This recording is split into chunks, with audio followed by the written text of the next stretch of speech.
कर्ण ने कृष्ण से प्रश्न किए, हे वासुदेव, जन्म लेते ही मेरी माता ने मुझे त्याग दिया, लेकिन शूरवीर पैदा होना भी क्या मेरा अपराध था?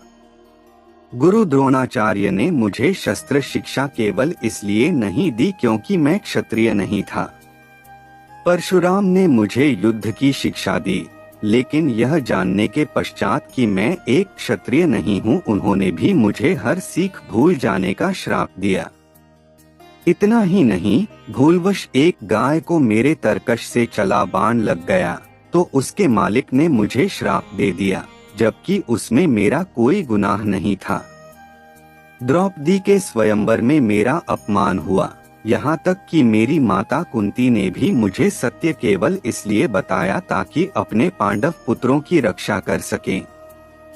अपने जीवन में मुझे जो भी मान सम्मान वैभव मिला वह सब दुर्योधन ने ही मुझे दिया, तो उसके साथ उसके लिए युद्ध लड़कर आखिर मैं कहाँ गलत हूँ?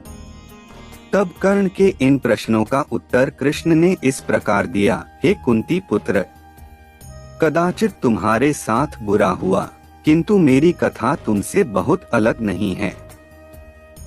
मेरा जन्म एक कारागार में हुआ और जन्म से पहले ही मेरी मृत्यु तय कर दी गई। मेरे प्राणों की रक्षा के लिए जन्म लेते ही मुझे अपने माता पिता से बिछड़ना पड़ा। बाल्यकाल से ही तुम तलवार, घोड़े, रथ, तीर और धनुष के साथ खेलते हुए बड़े हुए और मुझे गाय गोबर की महक, झोपड़ी, यहाँ तक कि चलना सीखने से पहले ही अपने प्राण हरने के प्रयास भी सहने पड़े।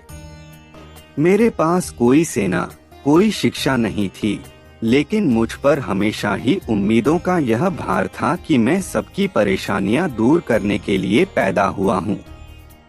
जब तुम सभी अपनी सक्षमताओं के लिए अपने गुरुओं द्वारा प्रशंसा के पात्र बन रहे थे, मुझे अक्षर ज्ञान तक नहीं मिला। 16वें साल में मैं ऋषि संदीपनी के गुरुकुल गया। तुमने उस कन्या से विवाह किया जिससे तुम प्रेम करते थे, किंतु मैं अपने प्रेम को विवाह की परिणति नहीं दे सका। और तो और मुझे उन सभी गोपियों से विवाह करना पड़ा जो मुझसे विवाह करना चाहती थीं या जिन्हें मैंने राक्षसों की कैद से मुक्त कराया। अपने प्रति हुए इतने अन्यायों के बावजूद तुम शूरवीर कहलाए, किंतु जरासंध से अपने पूरे समुदाय की रक्षा हेतु जब मुझे उन्हें यमुना तट से लेकर जाना पड़ा तो लोगों ने मुझे भगोड़ा और कायर तक कहा। अगर दुर्योधन यह युद्ध जीत गया, अवश्य ही तुम्हें इसका बहुत बड़ा श्रेय मिलेगा, किंतु युधिष्ठिर के युद्ध जीतने के पश्चात भी मुझे क्या मिलेगा? कुछ भी नहीं, सिवा इस युद्ध को कराने का दोषी माना जाने के और इससे हुए विनाशों का उत्तरदायी कहलाने के। इसलिए हे कर्ण, तुम्हें यह बात सदैव ज्ञात होनी चाहिए कि संसार में हर किसी का जीवन चुनौतियों से भरा है। हर किसी के जीवन में अन्याय की घड़ियां हैं और कहीं ना कहीं वह अन्याय का शिकार हुआ है। तुम्हारे ही कुल में न सिर्फ दुर्योधन किंतु युधिष्ठिर के साथ भी अन्याय हुआ है।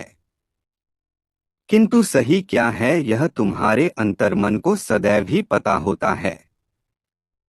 हमने कितना अन्याय सहा, कितनी बार अपमान की पीड़ा झेली, कितनी बार हमारे कार्यों और हमारी योग्यताओं को ठुकरा दिया गया। इन सबको याद रखने से ज्यादा महत्वपूर्ण यह याद करना है कि इन बातों पर उस वक्त हमारी कैसी प्रतिक्रिया थी। इसलिए हे कर्ण, मेरा तुमसे यही निवेदन है और तुम्हें सलाह भी है कि अच्छा होगा अगर तुम अपने प्रति हुए अन्यायों की शिकायतें करना बंद कर खुद का विवेचन करो। जीवन ने भले ही तुम्हारे साथ अन्याय किया हो, किंतु यह तुम्हें अधर्म की राह पर चलने की आज्ञा नहीं देता। ये कभी मत भूलना कि अधर्म हर स्थिति में केवल और केवल विनाश का मार्ग है। मित्रों, यदि ये कहानी आपको अच्छी लगी हो तो कृपया वीडियो को लाइक व शेयर करें और हमारे इस चैनल को सब्सक्राइब करना न भूलें। मिलते हैं ऐसी ही एक और नई कहानी के साथ, तब तक के आप सभी को मेरा प्रणाम।